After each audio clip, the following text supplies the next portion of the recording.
Hello and welcome. We are live from New Delhi. You're watching DD India Live, India's voice to the world. I'm Abhishek Mahajan. Coming up in the next 30 minutes. India's space agency ISRO is set to execute key maneuver on Saturday. Its first solar mission, Aditya-L1, to be placed in final orbit, L1 point.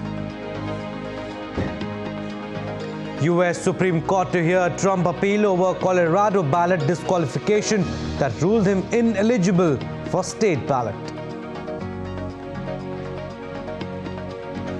As the Israel-Hamas conflict nears 3 months, US Secretary of State, EU Foreign Policy Chief visit West Asia to stop the spillover beyond Gaza.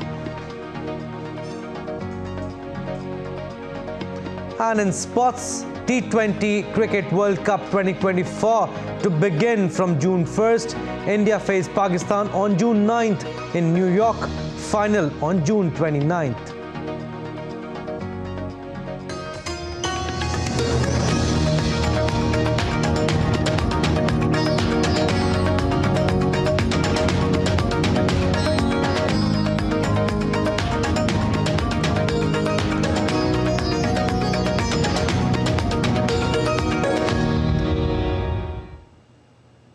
India's space agency ISRO is set to execute a key maneuver on Saturday, placing the Aditya-L1 spacecraft, India's first space-based solar observatory, in its final orbit, located 1.5 million kilometers away from the Earth. The critical maneuver involves the firing of thrusters in order to change the speed and trajectory of the spacecraft. DD India's Aisha Khanum reports on Aditya-L1's date with the Sun.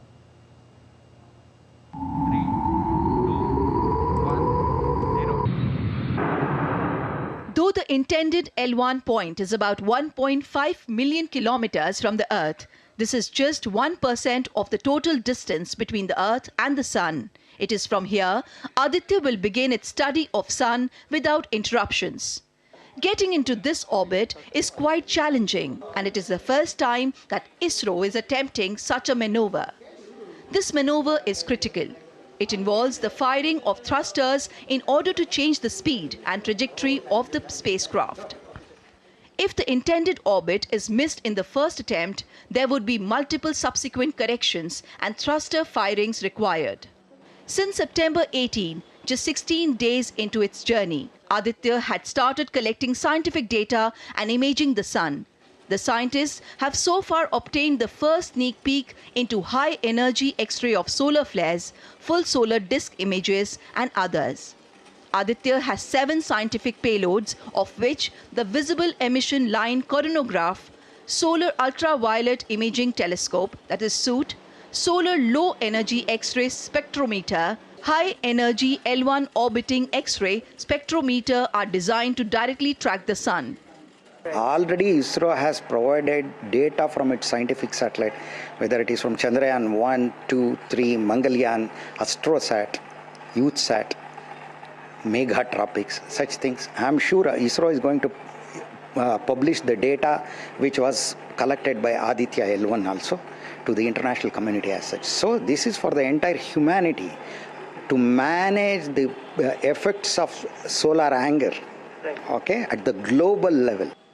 These are other on-site measuring instruments like the Aditya Solar Wind Particle Experiment, that is ASPEX, Plasma Analyzer Package for Aditya, that is PAPA, and advanced tri-axial high-resolution digital magnetometers. 4 instruments, including PAPA, and 1 component, the Solar Wind Ion Spectrometer of ASPEX, was switched on during the spacecraft's cruising phase and are reportedly functioning well. Once Aditya is inserted into a halo orbit around L1, the satellite will have full access to solar storms, radiations, and other emissions emerging from the Sun, even before they are directed towards Earth or come under the influence of the Earth's magnetic field. SOOT payload on the top deck of the Aditya-L1 will be among the first to get operational once the spacecraft reaches L1.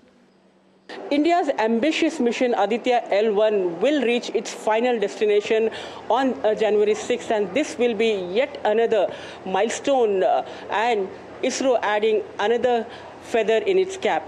With cameraman Muni Krishna, Aisha Khanum, DD India, Bangalore. India's Prime Minister Narendra Modi is in Jaipur for chairing a conference of country's Directors General and Inspectors General of Police at Jaipur in western state of Rajasthan.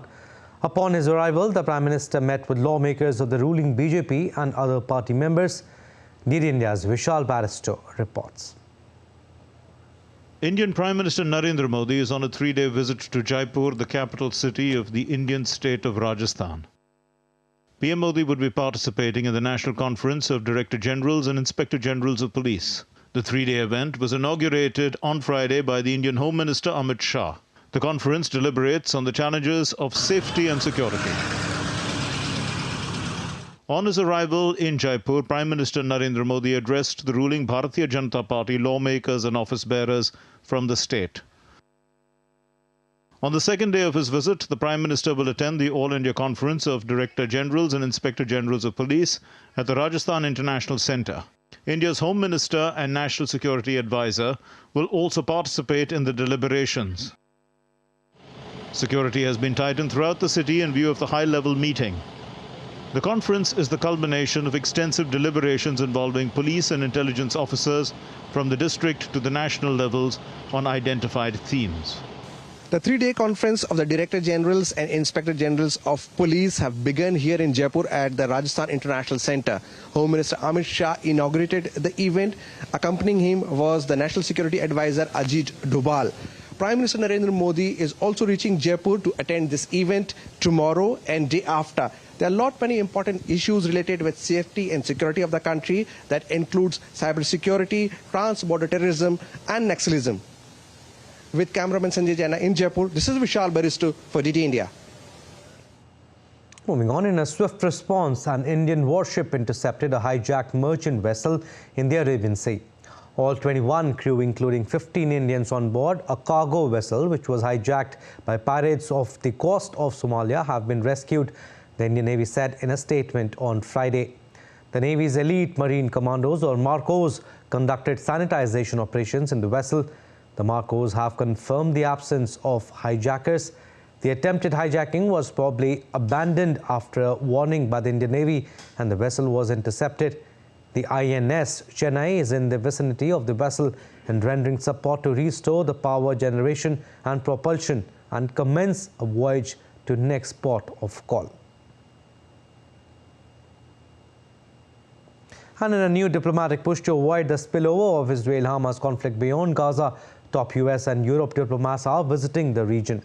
United States Secretary of State Antony Blinken has landed in Istanbul, his first stop on week-long trip to West Asia and Europe. Blinken will be holding talks with Turkish Foreign Minister Hakan Fidan and President Tayyip Erdogan. This is Blinken's 4th trip to West Asia since the Israel-Hamas conflict began in October last year.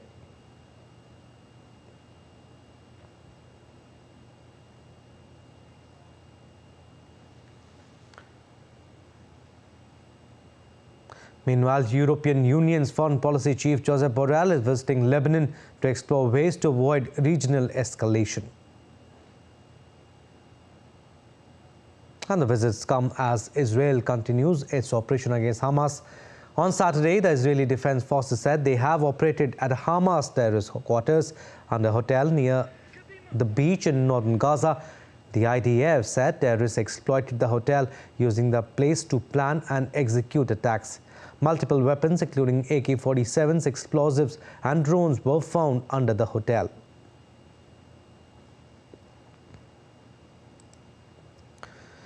Iranian authorities said that security forces have arrested 11 suspects in connection with the twin bomb blast in Kerman on Wednesday. Earlier, the Islamic State K group claimed responsibility for the attacks, which killed nearly 100 people and several others injured. According to a statement from Iran's intelligence ministry, security forces arrested 2 people in connection with the suicide bombing in Kerman, as well as 9 others in different parts of Iran suspected of being involved in the incident. The attack came as thousands of people gathered to mourn the 4-year anniversary of the general's death. Among the casualties were 12 children under the age of 15.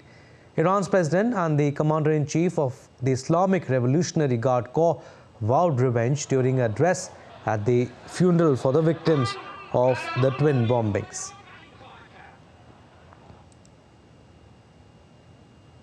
The North Korean leader Kim Jong-un sent messages of sympathy to the leaders of Iran and Japan on Saturday, the state media reported.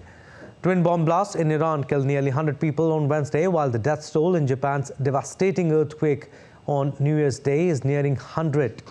Kim expressed condolences to Japanese Prime Minister Fumio Kishida with the hope that affected areas would be restored to stability soon. He also expressed sympathy to Iranian President Ibrahim Raisi and reaffirmed North Korea's stand in opposing all sorts of terrorism.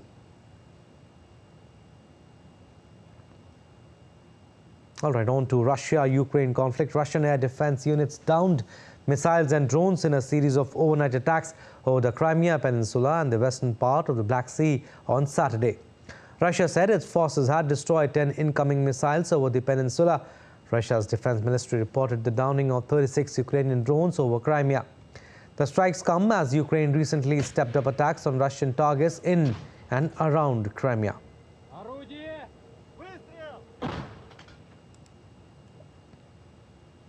Now, ports in Ukraine's Black Sea region of Odessa boosted cargo handling in 2023 by 15% year-on-year, Regional Governor Ole Kuiper said on Friday. The ports of Big Odessa handled 50 million tons of cargo in 2023. Kuiper said a large part of the cargo was farm goods sent to destinations in Europe, Asia and the United States.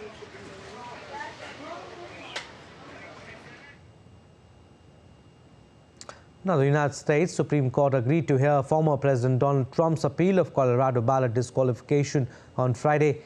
The appeal follows Colorado Supreme Court's December 19 ruling, which barred Trump from state's primary ballot for engaging in insurrection involving the U.S. Capitol attack on January 6, 2021 by his supporters.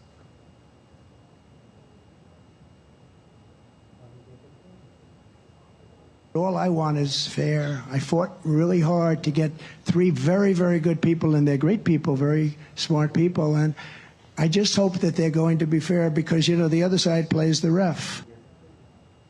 U.S. President Joe Biden put safety and defense of democracy at the center of his speech during a campaign in state of Pennsylvania on Friday. Biden also marked 3 years of January 6 attack on the Capitol, targeting former President Donald Trump. Today, I make this sacred pledge to you: the defense, protection, and preservation of American democracy will remain, as it has been, the central cause of my presidency. Now let's take a look at other stories making news around the world. Horses were rescued from floodwaters in Britain's Leicestershire following flood across major rivers in Britain on Friday. The floods have caused successive storms with more than 300 flood warnings issued by the government and travel operators announcing serious disruption. Around 1,000 homes have also suffered damage so far.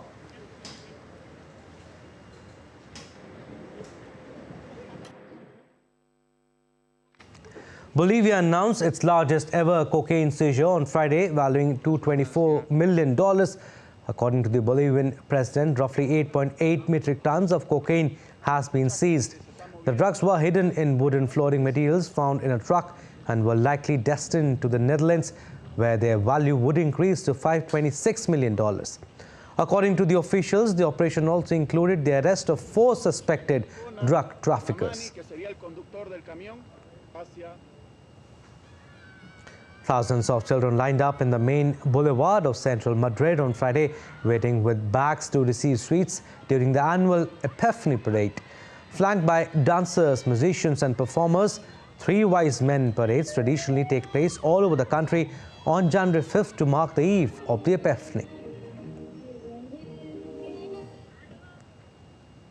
American rock band Paramore took to social media to announce that they won't be performing at the LA concert to headline the iHeartRadio alter ego, saying they are sorry for any inconvenience caused. Meanwhile, Paramore's official website has recently been taken offline and posts have been removed from their social media account. All right, time now for a very short break, but still to come on this edition of DD India Live. At least 4 people die after a train in the Gopibagh area of Bangladesh's capital Dhaka set on fire 2 days ahead of the national election. And in sports, Australia on the cusp of whitewashing Pakistan in David Warner's final hurrah at Sydney.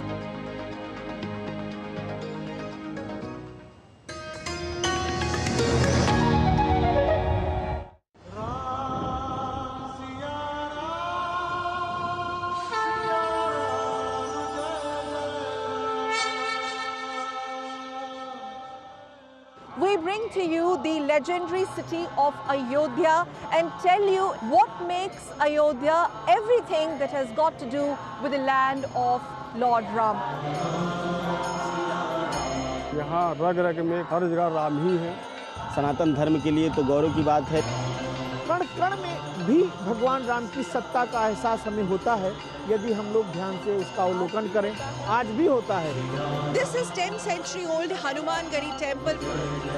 यहाँ हनुमान जी महाराज राजा के रूप में बैठे हैं। भारत की संस्कार संस्कृति मठ से, मंदिर से, साधु से, संत से, ऋषि से, मुनि से, महात्मा से जुड़ा हुआ है। ये विष्णु का मस्तक है, तो यहाँ पे हर कण पावन है। यहाँ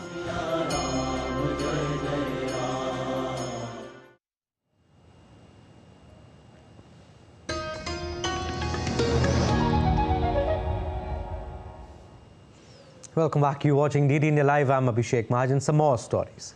Venezuela's National Assembly re-elected Jorge Rodriguez as leader of the board of directors on Friday.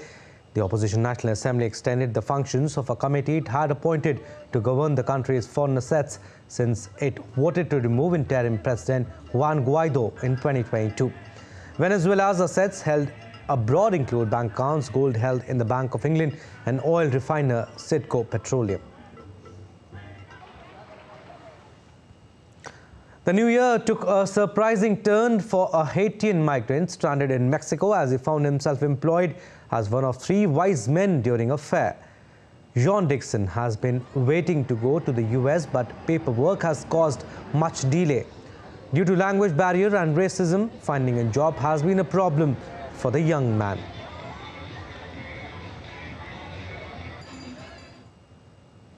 In Bangladesh, a passenger train was set on fire in Dhaka ahead of a general election scheduled for Sunday.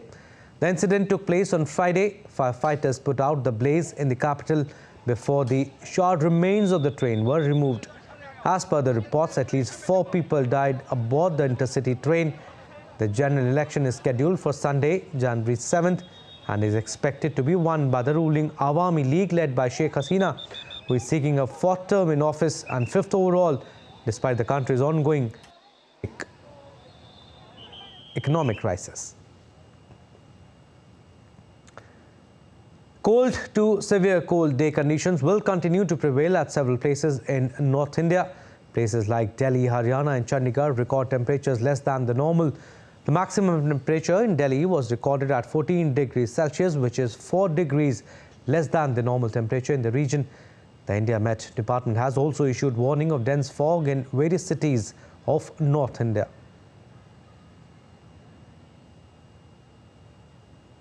Now let's take a look at other stories making news today. The flagship scheme of Indian government Jal Jeevan Mission has provided tap water connections to over 140 million rural households so far. The scheme has covered over 72% rural households till date and achieved this milestone within 4 years of the initiative.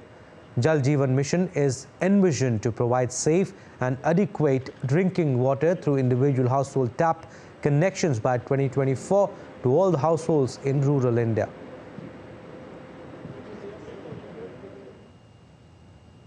The 10th Ahmedabad Flower Show is underway at Sabarmati riverfront in western Indian state of Gujarat. The main themes this year are G20, U20, Azadi Ka Amrit Mahotsav, Olympics and yoga. The exhibition showcases a diverse array of flower varieties, and the sculptures depict landmarks such as the new Parliament building, Vikram lander Chandrayaan 3 and the Statue of Unity. Know Your Army Festival 2024 has been organized in Indian state of Uttar Pradesh. Indian Minister Yogi Adityanath also graced the event. Through this ceremony, the youth will get an opportunity to know about the Indian Army and meet the brave hearts. The Know Your Army festival is being held as a precursor to the Army Day Parade, which will take place in Indian city, Lucknow, on January 15th. An Indian city, Ayodhya, is being decked up with flowers, lights and paintings to give it a divine look ahead of the consecration ceremony of Lord Ram Temple, scheduled to be held on 22nd January. Decorations work and beautification of the entire city is also underway. There is an atmosphere of enthusiasm in India regarding the consecration ceremony of Lord Ram in Lord Ram Temple. Updates from the world of business and economy. According to a global survey, Indian industry hiring sentiment for the first quarter of 2024 is set to be the highest among 41 countries. India maintains its position as the fastest growing economy. 49% of Indian employers have expressed their intention to hire more people from January to March 2024. According to the survey, the financial and real estate sectors have the brightest outlook at 45%, followed by information technology at 44% and consumer goods and services sector at 42%. Energy and utility sector will be hiring at 28%. India's retirement fund body, the Employees Provident Fund Organization, registered 2.87 million new women subscribers in the financial year 2023 as compared to 1.59 million in 2019-20. It indicates an increase in formal job creation despite the pandemic. An Indian minister, Rameshwar Theli, said the estimated female worker population ratio increased to 35.6% during 2022-2023 from 28.7% in 2019-20. Initiatives such as extended maternity leave and safety measures provided by the central government are expected to provide equal opportunities and a safer work environment for women in the country.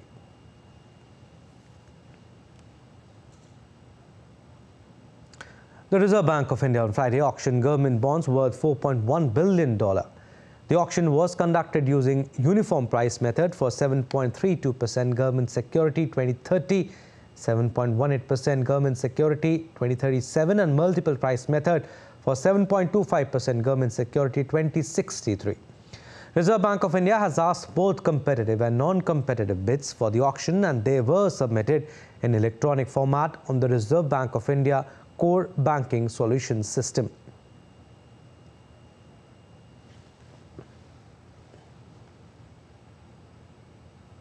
While global economy proved more resilient than expected in 2023, the global GDP growth is set to witness a slight slump this year. Weakening global trade, high borrowing cost, elevated public debt, persistently low investment and mounting geopolitical tensions put global growth at risk. According to the United Nations World Economic Situation and Prospects report, despite such trends, India will remain the fastest growing economy in the world. Jessica Taneja speaks to Professor Nagesh Kumar, Director of the Institute for Studies in Industrial Development. It is a publicly funded non-profit organization based in India's capital, New Delhi. The United Nations has released the World Economic Situation and Prospects Report of 2024. We're joined by Professor Nagesh Kumar to discuss more on this. Professor Kumar, thank you for joining DD India. India could look at, infrastructure development and more investments and an FDI increase. How sustainable do you think the current policies would be to achieve those targets? There is a consensus about Indian economy doing 7% for the current year, 23-24. Now, about the future of the sustaining the momentum in the future, I think the prospects look very robust and optimistic because of the infrastructure boom that the government kind of unleashed in the last budget with the 10 trillion rupees investment target on infrastructure spending. In the last 6-7 months, there have been concerns about China exporting deflation. How is that going to be tackled, especially, and how India is going to shield itself from that, while there are global concerns around it still? China slow down. I don't see it affecting India much, because India is a big market for China, but China is not a big market for India, so the trade deficit, the $100 billion bilateral trade is 80 billion exports to India. So Indian slowdown would affect China, not the vice versa. Sports now. We'll start with cricket. The International Cricket Council have announced the schedule and groups for the 2024 T20 World Cup to be held in West Indies and USA. The showpiece event will begin from June 1st and end with the final on June 29th. 20 teams will take part, who are divided into 5 groups of 4 teams each. India will start their campaign from June 5 against Ireland. The men in blue then take on arch rivals Pakistan on 9th June, USA on June 12th and Canada on June 15th. The group stage will be held from June 1st to 18th, followed by the Super 8 matches, which will take place from 19th to 24th June. The semi-finals of the tournament will take place on June 26th and 27th, followed by the final on June 29th. Australia near victory in the third and final test match against Pakistan at the Sydney Cricket Ground. Australia need another 39 runs to beat Pakistan and whitewash the visitors 3-0. Australia are at 91 for 1 till lunch. David Warner, who is playing his last test match, is unbeaten on 52, while Marnus Labuschagne is at 34 not out. Earlier on day 3, Josh Hazlewood claimed 3 wickets in an over to reduce the Tourists from 67 for 4 to 68 for 7 on a deteriorating Sydney Cricket Ground pitch.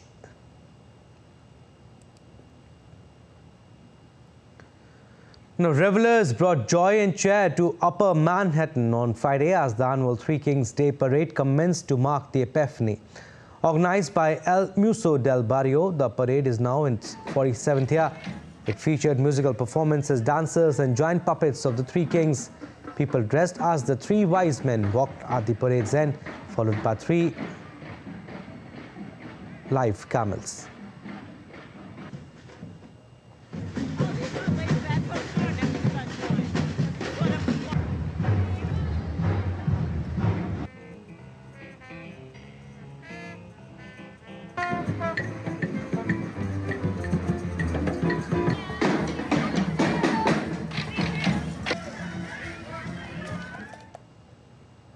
That's all for this edition of DD India Live. But do let us know your thoughts on the news of the day. You can connect with us on Facebook, X, formerly Twitter and Instagram. We'll be back with more news as it breaks here on DD India. I'm Abhishek. From all of us here in Delhi, thanks for watching DD India Live.